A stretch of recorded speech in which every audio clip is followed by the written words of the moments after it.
is the first. Okay, sorry about that. So that voice always gets me. This is the first Labinar for Advancing Mission Thrivability, and today is really an introduction to this initiative. And we're going to share with you what it is, why you should care about it as nonprofit executive directors, CEOs, board members, and staff members. But just to give everybody a quick insight into what this is, it's really an initiative that is about helping your organizations to make better and more strategic decisions.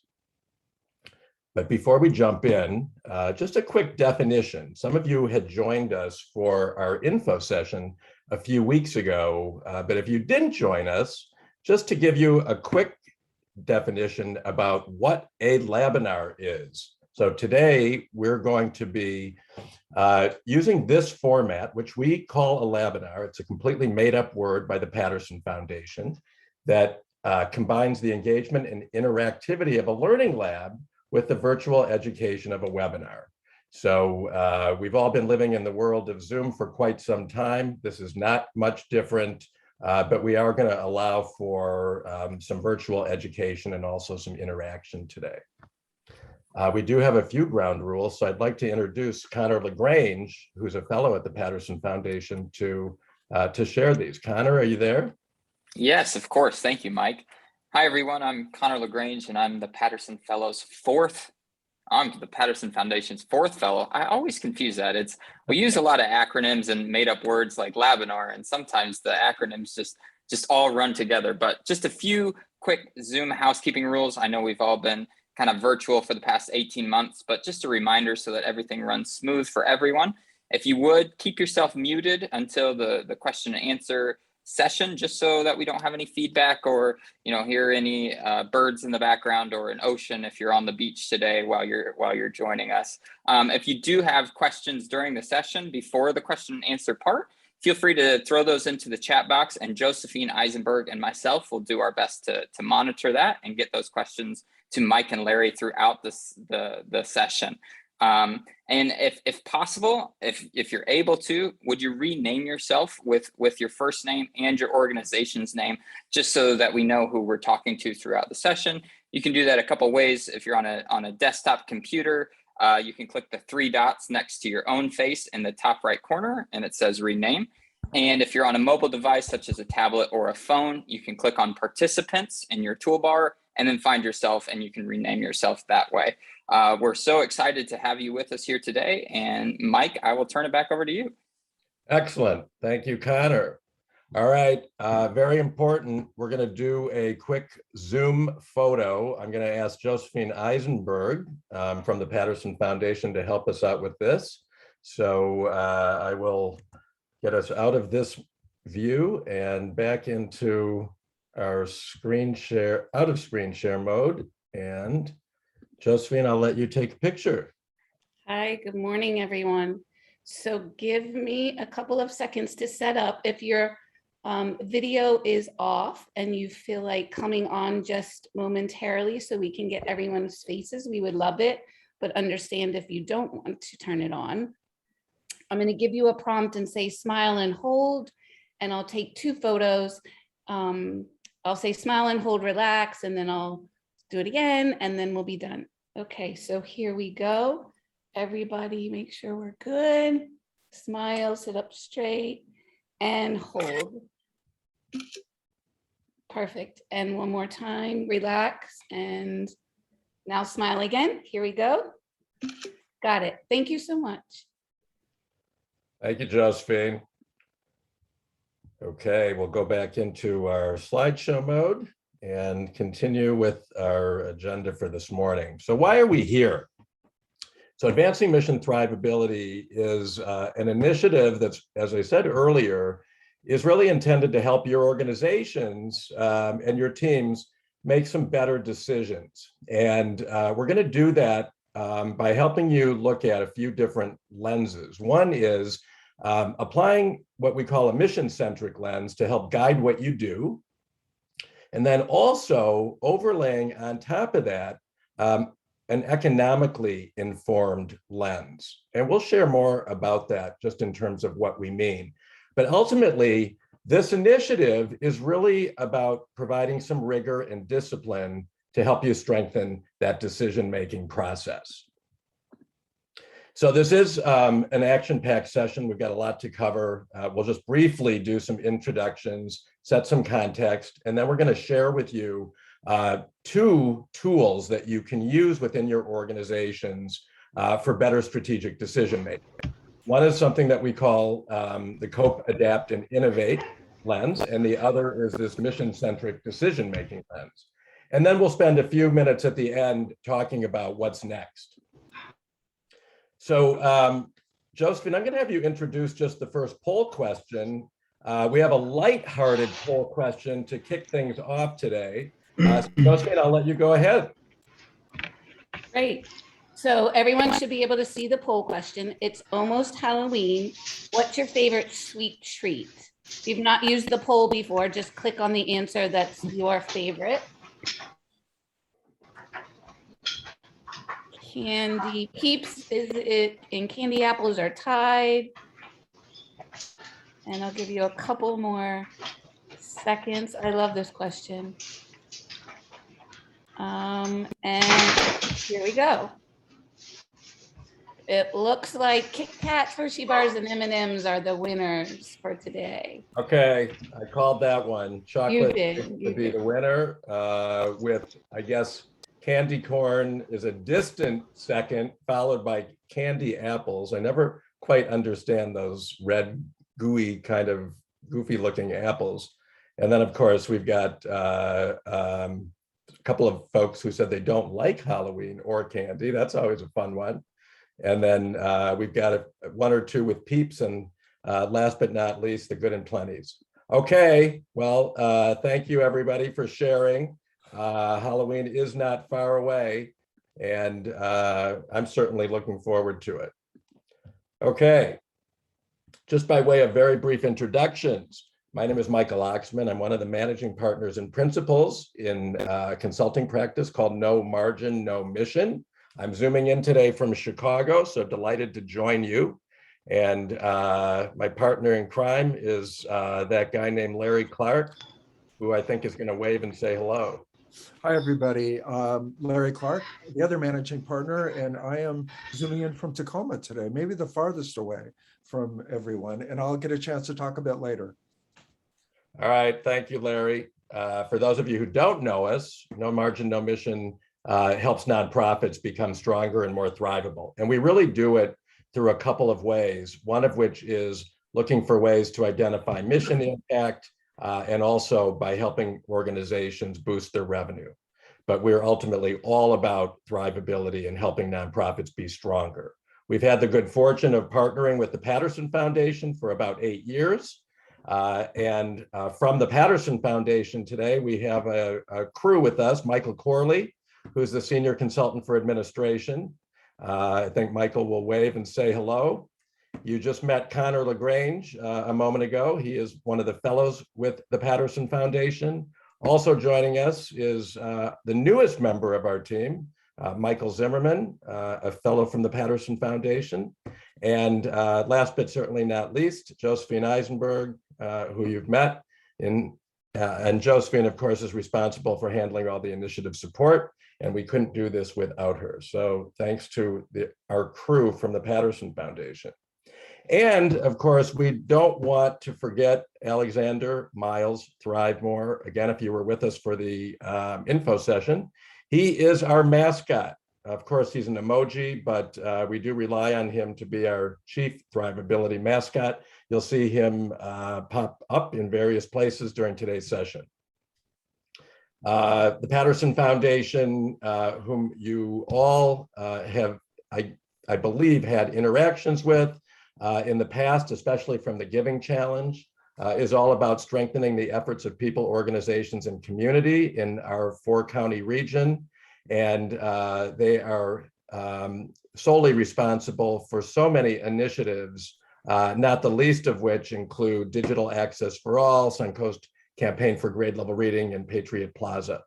So we are just grateful to the Patterson Foundation for continuing to support our thrivability work in this community. So let me just spend a moment setting a little bit of context. And as you can see here, we really talk about a few different ways that organizations approach situations and also sort of exist in the world we all live in. They can be in survival mode, they can be in sustain mode, or they can be in thrive mode. And while we certainly recognize that all three of these are places where organizations may live at any certain time, our goal, our hope, and ultimately our desire is for nonprofits to be in this thrive space. And that's really the context for today, is to use strategic decision making as a way to help nonprofits and the teams within them to thrive. So I'm going to just pass this along to Connor for a moment, who will give us sort of our universally accepted definition of this word called thrivability. Yes, thank you, Mike. Again, with TPF, the Patterson Foundation, we like to make up our own words if words don't exist for the idea that we're trying to express. So through the idea of encouraging folks to live in a state of thrive mode, we came up with the word thrivability or thrivable. And for us, it's a desirable state of being for nonprofits and for individuals, achieved by intentionally strengthening both the economic aspect of your organization and the mission aspect of your organization. And by strengthening those two muscles, that's where we believe organizations can find themselves living in a state of thrivability. Beautiful. Thank you, Connor. So along those same lines, as you think about your own organization and where you currently sit, I'm going to have Josephine introduce our next poll question. Hi again. So the question is, over the past year, how has your organization's reality changed? Not much, business as usual. Programs and services have shifted to virtual, but no other major changes. Continuously adapting to new challenges, but pushing through. And last, choices, our world has been turned upside down, which please press that if that's your reality, because at each session, we do have folks that are saying it's been a crazy roller coaster. So I'll give you a couple more minutes, a couple more seconds to make your choices. Yeah. It's been a crazy year for sure. Okay, and we'll end the poll. And it looks like most of you are pushing through. What do you think, Mike? So yes, definitely the majority are continuously adapting to new challenges, but pushing through, with a few of you saying your world's been turned upside down, and a couple of others who chose the other options. I think this is not surprising to us. We've seen this with other organizations, that we've interacted with.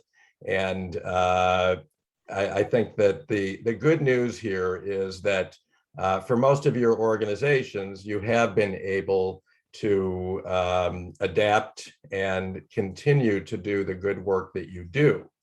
So with that being said, let's talk about this idea of your nonprofit reality. It has been a bit of a roller coaster for sure.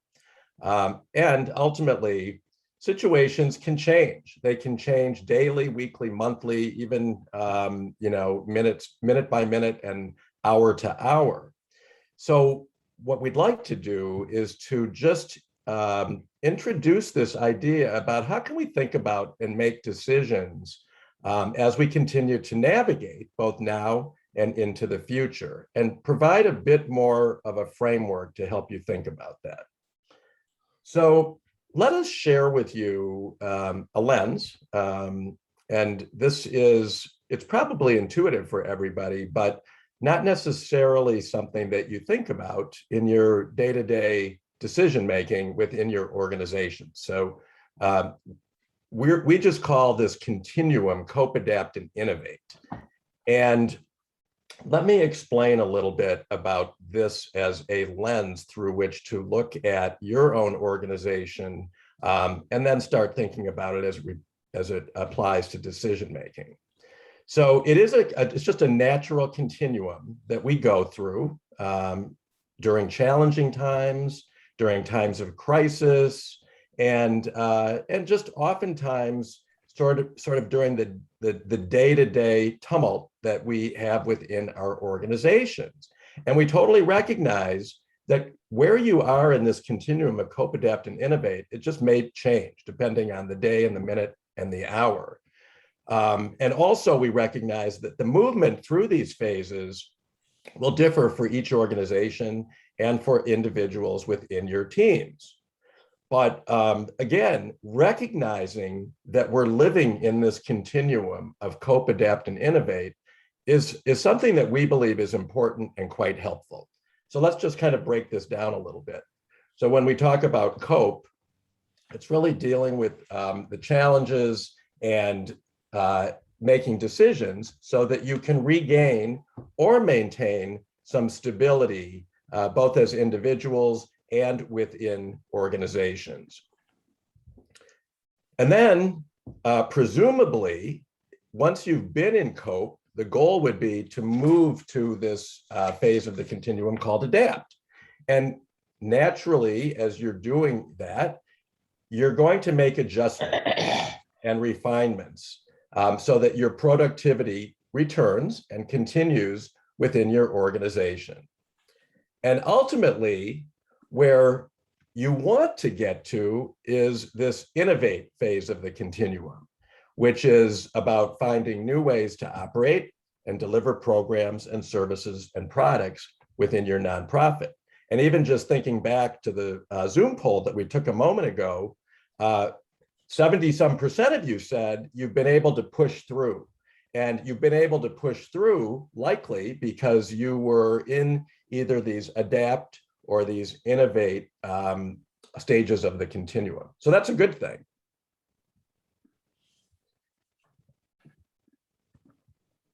Whoops.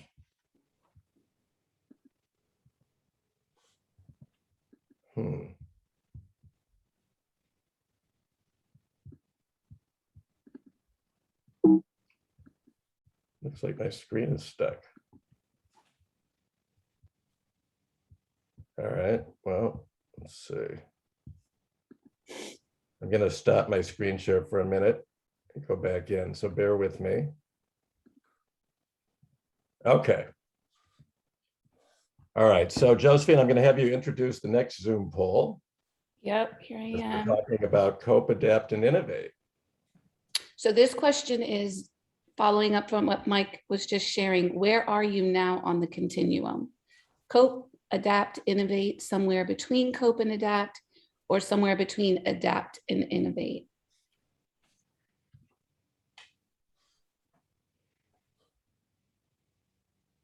Great. They're coming in fast and furiously. Yeah. I love the polls that we can hear the information and then take a look inward and answer these questions. Makes a big difference. A few more seconds. Great. And here we go. So definitely the majority, 59%, are somewhere between adapt and innovate. What do you think, Mike? Well, that's good. Again, I mean, I think this just gives credence to the fact that, as I was saying a moment ago, that it's okay to be anywhere in this continuum, but we do like to see more of you in adapt or innovate, especially innovate. So if you're in between those or in them, that's a good thing. So thank you all for sharing. And let's continue. So as we keep thinking about cope, adapt, and innovate, this is really an opportunity for your organizations and for your teams to reflect and to think and discuss. And ultimately, it's a way to help you improve your own strategic decision-making. So just for example, have you and your teams, as you've been through this roller coaster, taken time to think about these phases that you've been in? the decisions that you've made, how you've made those decisions, what the outcomes of the decisions were, and perhaps if and how you would do those, make those decisions differently the next time.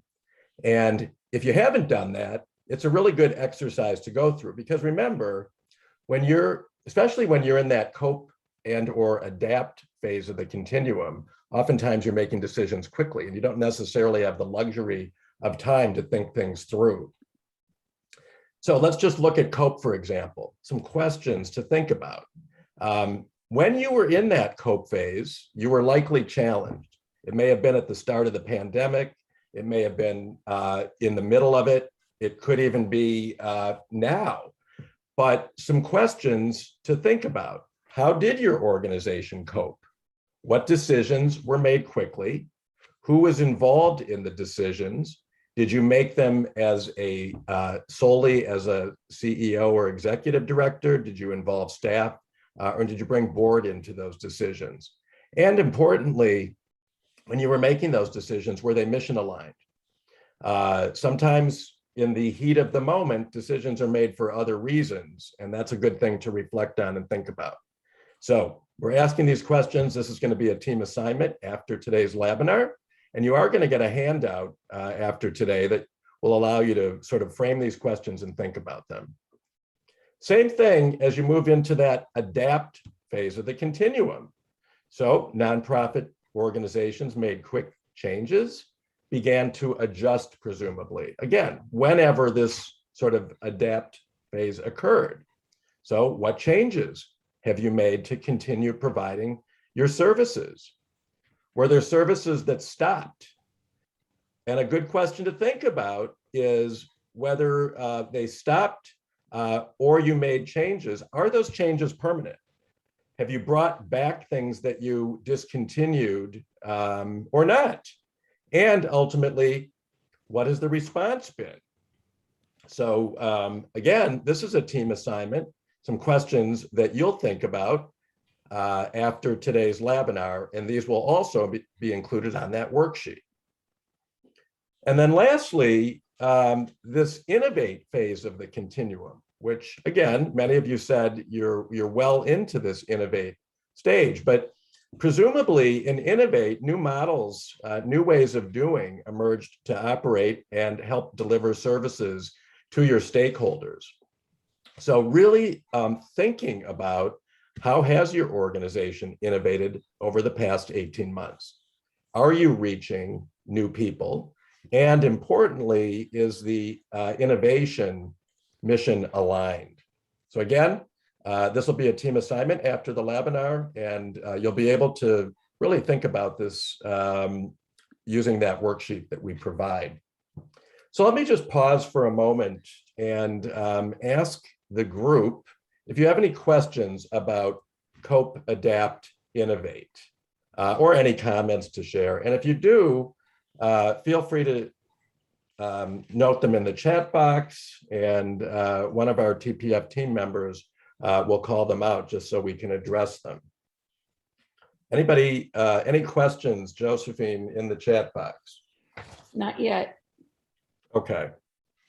Well, if there aren't, or perhaps if you have some as we go, you can certainly feel free to note them. Mike, there's actually one. Okay. It's the question is from Annie, and she said, does it not depend on the subject or the item?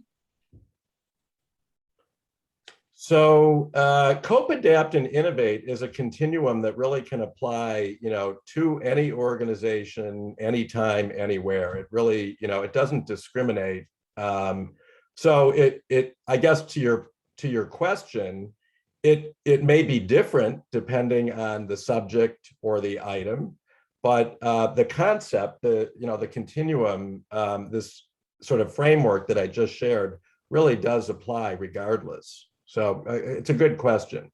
But again, I think to that point, we just urge you as both organizations and teams to reflect, to think about kind of, where you've gone on this continuum over the past several months, and use that as an opportunity to better understand the decisions you made, how you might be able to change, improve on them, or strengthen them as you continue to go through and evolve your decision making. Mike, Any other questions? Yeah, couple more questions. Does staying too long in any of these, is staying too long in any of these a red flag for your organization? Okay, great question. So we don't have rules per se. It's not that black and white, but we certainly hope that you can move beyond cope into adapt and ultimately into innovate without stagnating for too long.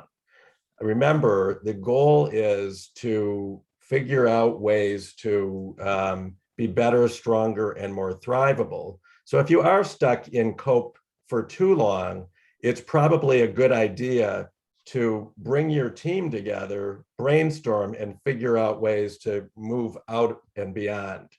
Of course, sometimes that's easier said than done, especially if you've really been thrust into survival mode because of financial considerations. But again, we do hope that you'll be able to get out of cope and into adapt and innovate. Remember, and let me just say one more thing. Remember, it's okay to move back and forth between these. You will. It's just part of the reality of the world we live in, and that's okay. But try to live more in those two phases: adapt and innovate. Here's another one, Mike. Oh, go ahead, Larry. I was just going to answer one of them, Josephine. Thanks. Sure, go ahead. One is we're trying to think about this at 15,000 feet from an organizational perspective, but somebody made a comment about you could have a program that's in cope, adapt, or innovate as opposed to another program with your organization. That's a reality. Some programs are working well and some aren't, and some you need to innovate on and some you're just coping with. So we understand that. We're trying to think about it from 15,000 feet as your organization as a whole. So if that answers your question. Mike, we should probably move on. Okay. So Larry, I'm going to turn it over to you. All right. So let's move on to decision making, and we're going to show you a few ways of to go through a decision making process. Mike went through those three in the beginning, and I'll touch on those a bit more now. So let's just talk about a few decisions that you might have had to make over the past 18 months. And the past 18 months have been pretty challenging for you as individuals and as an organization in a lot of different ways. But you had to make decisions quickly. There was a tsunami of decisions, as we like to think about it. And how can you ensure that the decision making, you can't quite change the past, right? But you can learn from it and you can think forward. How can we do it stronger and better to become more thrivable? So second is, maybe you're hopeful that your annual fundraising efforts will be fruitful. All of you are kind of gearing up for fundraising over the next few months. And you might be thinking, how can we allocate or spend those funds in the most effective and efficient ways? Most of you have end of the year appeals or big events that take place. So think about that. That might be another decision that's in the short term for you. And the third is we agree on how to spend our annual funds. So you might have a budget, but given that roller coaster of how things have been, you're reconsidering the best way to utilize those funds. So what's your plan B, just in case? And have that discussion internally. So those are kind of three just decisions that you probably are having discussions about internally right now. So lots of decisions. How are you making them? So think about a decision that you're probably going to have to make over the next couple of weeks recently and write it down. Just write it down really quickly on a piece of paper, a big decision that you probably have to make. And think about that decision as I go through the next few slides. So the first method, and I'll be sharing three different methods with you. Actually, there are three that we're going to share over the course of the next two Labinars, but today we're going to focus on really the economic or the mission-centric lens. I will start with the first method, which is economic. So think about it from an economic perspective.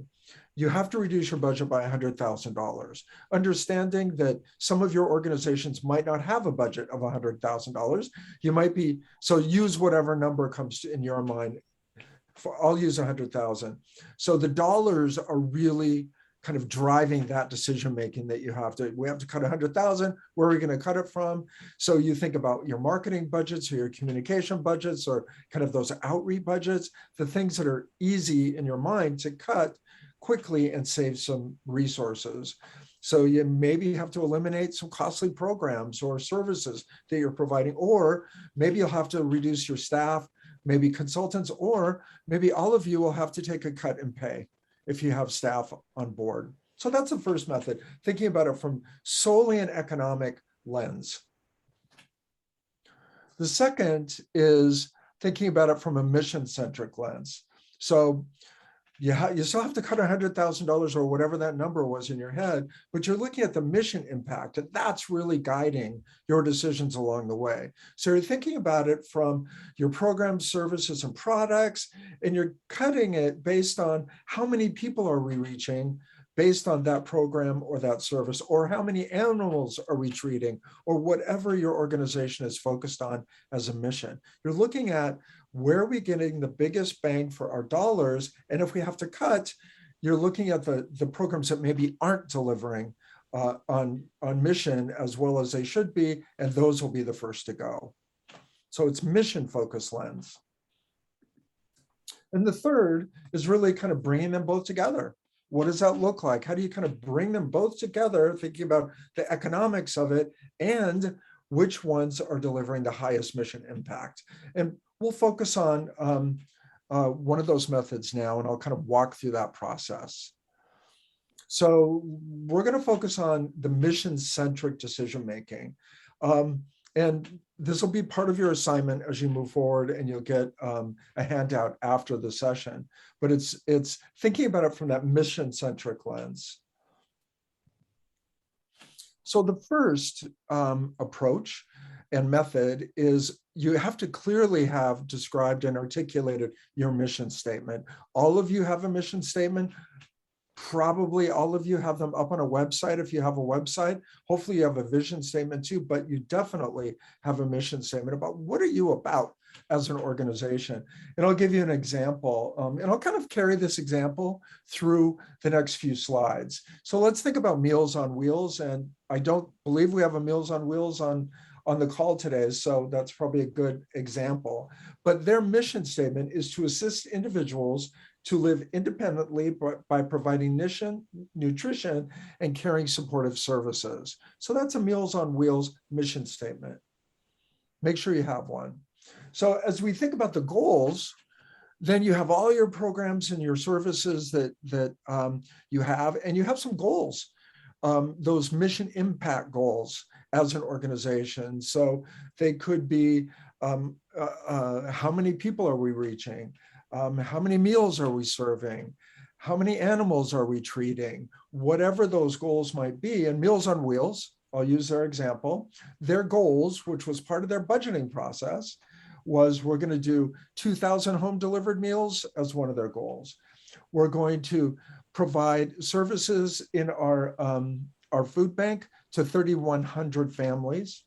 And we're going to provide nutrition education classes to 500 people. So those are three goals that they have, very specific to numbers and people and meals that they're serving. So think about your organization, and hopefully part of your budgeting process includes those mission-related goals, because you'll need to measure yourself by them using a mission or even the mission and financial-centric decision-making. So kind of the next step here now is, what did you specifically achieve by those goals? So it's one thing to set the goals, it's another thing to measure yourself against them. So hopefully, as an organization, you set those goals, probably part of your budgeting process, and then you should take a step back and say, how did we do? How did we do? And using the food bank, using the the Meals on Wheels, again, they delivered 2,600 meals. They over-delivered on their meal program because they tracked and measured that. They had 2,900 people attend their access their food bank, which was a bit less than they had projected, and only 280 people attended their nutrition programs, which was about half of what they projected. So that's good information to have. Hopefully you're collecting all that yourselves against your goals, because you need to utilize that information in making decisions. So what's this next step? Step number 2. Step number 2 is we want you to inventory how you're doing. So create a list of all of your programs, products, and services that you offer as a nonprofit, and have that list. And I'm sure you all have that. Hopefully that's, again, part of your budget by line item, so you know what you're delivering. So that's the first step, is kind of do that inventory of those programs and services. The second step is order them based on your gut feeling. So you have them in place without looking at all the data, without kind of diving deep. How do you think they delivered on mission? Did they meet your mission objectives? If you had them, kind of what's that gut feeling as far as your inventory of all your programs and services in a priority order? The next is now gather the information, the quantitative and the qualitative. So take a look at your budget numbers. Take a look at the numbers of people that you actually served. Hopefully you're tracking that. Take a look at maybe some of the anecdotal information that you receive from some of your clients. Take a look at all the data that you can put together to say, okay, we have enough information in front of us to inform us of how we did. The second step is we want you to meet as a group and kind of share and discuss that. Did you learn something out of this after taking a look at what did we say we were going to do and what did we do over the past X number of months, or maybe your past budget year? Have a conversation about that. And then the third step is maybe reprioritize them. Maybe things shifted around a bit as you thought about it. You know, the Meals on Wheels program, you know, their highest deliverer was you know, the meals that they were serving, they actually over-delivered on those. And they thought their education programs would be number 2, but it actually jumped down to number 3. So they weren't delivering on the education programs from a mission perspective as they should be. So think about that, reprioritize them as an organization. So this, Mike, do you want to move to the next slide? So before we do the poll question, so this is just a process of, we want you to make sure that you're setting goals as an organization, mission-related goals for each one of your programs. We want to ensure that you're tracking those goals along the way. And we just gave you a process to actually sit down and talk about it internally, and hopefully can utilize that information as you're thinking about mission-related decision-making in the future. So let's do a bit of a poll. And I will turn it back to Josephine. Thank you. Hi. So the question is, let's think of your organizational decision-making as a road trip. Where in the car does your mission currently sit? This is my favorite. Driver's seat, comfortably driving the entire trip. So again, the question is, where does your mission currently sit? Passenger seat, navigating intermittently, but never gets to actually drive. Back seat, taking frequent naps, but in the car and available if needed. In the trunk, out of sight, out of mind, and on the roof rails, hanging on for dear life as you speed down the highway. And these are anonymous, not that it necessarily matters because we're all friends, but I mean, be honest and truthful. It does make a difference to really think about the question. But when we see the answers, there's no names or organizations attached. I'll give you a couple more seconds and we'll end it and share. Definitely looks like the majority are in the driver's seat, with several of you in different areas. What do you think, Mike? Well, Larry, go ahead.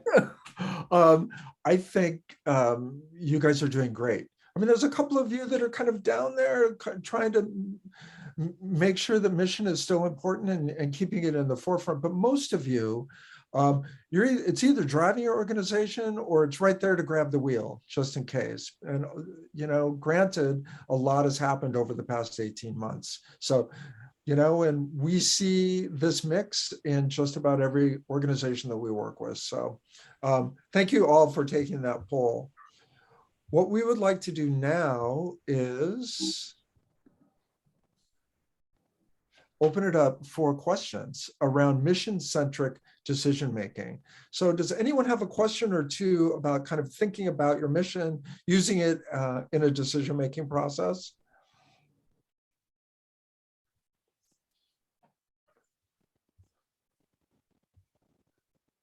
Anyone? Oh, wow. You have a big question. We've done strategic decision-making planning before. We've made a distinction between mission and outcomes, which drive the goals we want to set. For example, the overall mission might be a clear statement of what our main purpose is, with the outcomes then identifying the real-world impact we want to have, which helps us. I often find it hard to set a concise mission that is detailed enough in terms of outcomes to drive results and decision-making.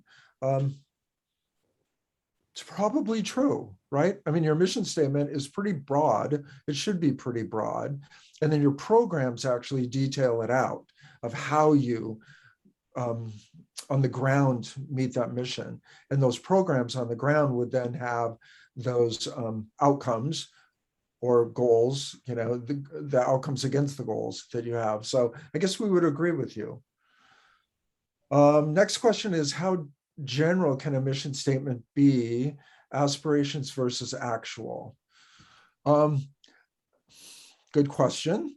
Usually a vision statement is kind of that aspirational, we hope to accomplish this, make this big change in the world.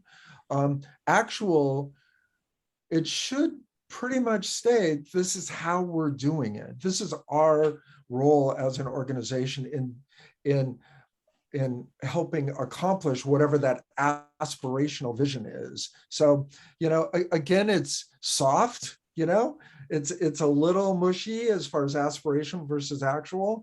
And if you take a look at organizational mission statements, some of them are very specific, some of them are more broad. And you as an organization just have to decide which track you're going to take.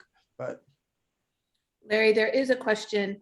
Can you suggest a format or platform to track goals? That was at the top. I think we missed it. Yeah, that's a good question. That might be something that we can address offline, because Mike and I could probably talk for 2 hours on that, on how to best track your goals. But yeah, we can address that offline. If whoever asked that question wants to send me an email, I'd be happy to address that. Great.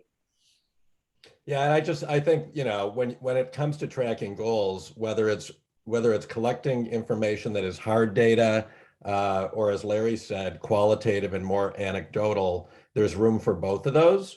So the goal would be to make sure you're capturing it, that you're asking, that you're surveying, that you're actually looking at and taking action to bring that information in. So that's just the very, very, very short answer to the question. And as Larry said, we can share more offline. Yeah. Here's one more. If we have time, our board doesn't necessarily agree on goals. So now what? I knew you'd like that one. Well, it's a typical one, by the way. It's not. The board approves a budget, right? So hopefully there's goals in the budget that the board will agree to. So I guess think about it from a budgeting perspective. It's the board's, the board has to approve your annual budget. At least they should be approving your annual budget. Make sure that there's goals associated with those program and project and fundraising guidelines, line items. And then, I don't necessarily think the board can get around not making decisions around goals. They should be within your budgeting process, and they should all be aligned. So And somebody asked a question about mission statement, keep it simple. Should mission statements be repeatable? Keeping it simple, yes. And should it be repeatable? Yes. It doesn't have to be 5 words. It's not a tagline, but everyone in your organization, from a staff to your volunteers to your board, should be able to answer what's your mission as an agency really quickly. So do a test. Ask your board members at the next board meeting, what's our mission statement, and see what people say. Write it down, write down our mission statement, or have your staff write down our mission statement, because if they're confused about it, the community is confused about it. So good question. But we're assuming in this process, you have a mission statement, you all agree to your mission statement, and you're measuring your work against it. So we're diving kind of off track just a little bit, but yeah, you should all be agreeing on your mission statement, and we agree you should all know what it is. Okay, let's move on. As we're getting ready to wrap our session today, we do want to talk about what's next. We only have an hour for each of these virtual sessions. So what we've shared with you today during Labinar number 1 is just part 1 of this gift from the Patterson Foundation, the virtual Advancing Mission Thrivability series. So we hope that you've all taken away something of value today as we've shared sort of this framework and these lenses through which you and your organizations can look at and think about your strategic decision making. Our series will continue with Webversation number 1. So that is next Wednesday from 10 to 11. And our Webversation is a little different format from today. So again, as we define what is a Webversation, another TPF made up word, it's just a web-based conversation. So we'll all come together in a Zoom meeting. We'll see all of each other in our Brady Bunch boxes. We won't have any slides to share with you, but we're going to use the Webversation as an opportunity for you to come with your questions, your thoughts, your ideas, things that you may have come up with as you've gone through these exercises that we shared with you today. And we really want it to be an open forum to discuss this AMT framework. And Larry and I will be there to help answer your questions along with our colleagues from the Patterson Foundation as well. So it'll just be a really nice opportunity to come after you've had some time for this to sink in. You've been able to digest what we've shared with you today and talk things through a bit more. And then the series will continue for 2 weeks after that. Again, 2 more 1-hour sessions. We'll have a second Labinar, which it'll be a continuation of today. So today we focused on cope, adapt, and innovate. And we also talked about making decisions through this mission-centric lens. But what we'll do during Labinar number 2 is to build on that. We'll talk about making decisions through an economically informed lens, and then kind of bring the two together. So what does it mean to make decisions through both a mission-centric and an economically informed lens? And then we'll wrap our virtual series with our second Webversation. That'll be on, that date is actually wrong. I believe it should be November 10th, Wednesday, November 10th from 10 to 11. And during that session, again, an open forum, come with your questions, share any comments that you've got or thoughts, and then we'll also tell you kind of what's next beyond our virtual series. Speaking of which, for those of you who have worked with the Patterson Foundation, you likely know that oftentimes there is something more. So after we complete our virtual series, there is a something more. And that something more will be an opportunity for your organization to work with, to receive some consulting from No Margin, No Mission.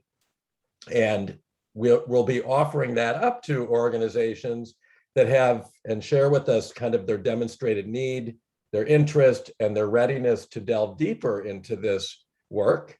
And also just to note that we will give consideration to those organizations that fully participate in this virtual series. So stay tuned for more information about that to come. We have had the benefit of 3 AMT groups that have gone through and graduated from the full program, meaning they also received that one-to-one consulting. So the graduates from AMT 1.0 are here. You can certainly feel free to reach out to any of them. Again, we had a second group. This is the list of those. If you know folks in these organizations, you can feel free to reach out to them. And our third group of AMT, the most recent ones who went through it, are listed here. And again, you can feel free to reach out to any of those organizations just to learn more about what their experience was and what value they got from it. So what's your assignment? We'd like you to work on the 2 exercises that we shared today, the Cope, Adapt, and Innovate discussion questions, and then also the mission-centric decision-making 3-step process that Larry walked you through. So looking at mission goals results, doing that inventory and ranking, and then applying some information and analysis to say, how have we done in terms of delivering on those goals that we set.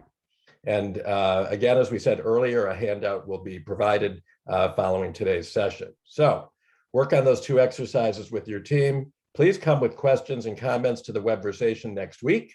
And ultimately, we hope you'll be able to complete the worksheets that you get following today's session by Labinar number 2 on the 3rd of November. And 2 more things. So you do need to register your team for Webversation number 1. So you're going to get an e-invitation from Josephine and from the Patterson Foundation. Please be on the lookout for that. If you don't get it, reach out to us. And then once you register for Webversation 1, you're going to get another Zoom link. So that'll be emailed separately. And I think just to note here, the way we do it for each of these sessions is we send out a separate e-invite for each session, and you need to register for them individually. And please, we urge all of you to join us and feel free to bring other team members. You know, again, staff members, board members, if there's other stakeholders within your organization for whom you think this would be important or relevant, invite them. They're welcome to join us. And then the last thing is we do have a feedback survey. We'd like to just know your thoughts, get your feedback, and you're going to receive that via an email after today's webinar as well. We just ask that you submit that by next Tuesday, the 26th of October. Okay, so we've thrown a lot at you today in record time, but we do like to do that. So let me pause. We've still got a few minutes before we wrap and say goodbye. Does anybody have any questions about kind of the timing, logistics, or next steps that we just shared with everyone? Feel free to type in the chat box. And I guess at this point, I mean, we can open it up to, we can go out of our slideshow mode and see everybody via Brady Bunch boxes. So anybody have any questions that you'd like to raise your hand and share, either live or in the chat box? If not, anybody seeing any questions in the chat box? Karen. Oh, sorry. Karen, go ahead. Okay, I learn best by metaphor or specific example or whatever. Is there anything that you will be sharing as, you know, like, I know that you said we can reach out. For instance, we have a theater troupe and we could reach out to another theater group. However, I know there may be some things that would be applicable to everyone. So do you have any stories? Do you have any examples of this happened and, you know, this was nebulous, but then this goal was defined and what happened? Because I think that will really help the concept come home to me. Mike, maybe I'll jump in first. Karen, really good question. So on your feedback survey, write down a couple of those thoughts of things that you would like. And Mike and I, during the webversation next week, will try to address those and share a couple of stories if we can find one, right? So Yeah. Oh, Yeah. I'm sure you got them. I'm sure Well, we let me give you an example because, again, every organization, while they're different, there are threads of similarity. So we have worked with some theater organizations, community theater organizations, for example, during AMT. And like most performing organizations over the past 18 months, many of them had to shut down initially, couldn't do live performances, and had to figure out alternate ways to deliver to their, to their stakeholders in meaningful ways. So going about that process, when we went through this AMT process, it was really about helping them look at the decisions that were made, understanding if they were decisions that helped move the organization along in meaningful ways, both from mission and financial perspectives. And if they were, that was good. If they weren't, it was an opportunity to reflect and say, what could or should we be doing differently to make sure we're delivering on those goals? So again, I mean, probably not telling you anything that you haven't already been through, but really stepping back, looking at the decisions that were made, and then understanding how you might be able to impact on some decision-making going forward that will help to contribute to both of those components. So please do, as Larry said, share your questions with us in that survey, and we can talk more about it during our webversation. It's a great opportunity.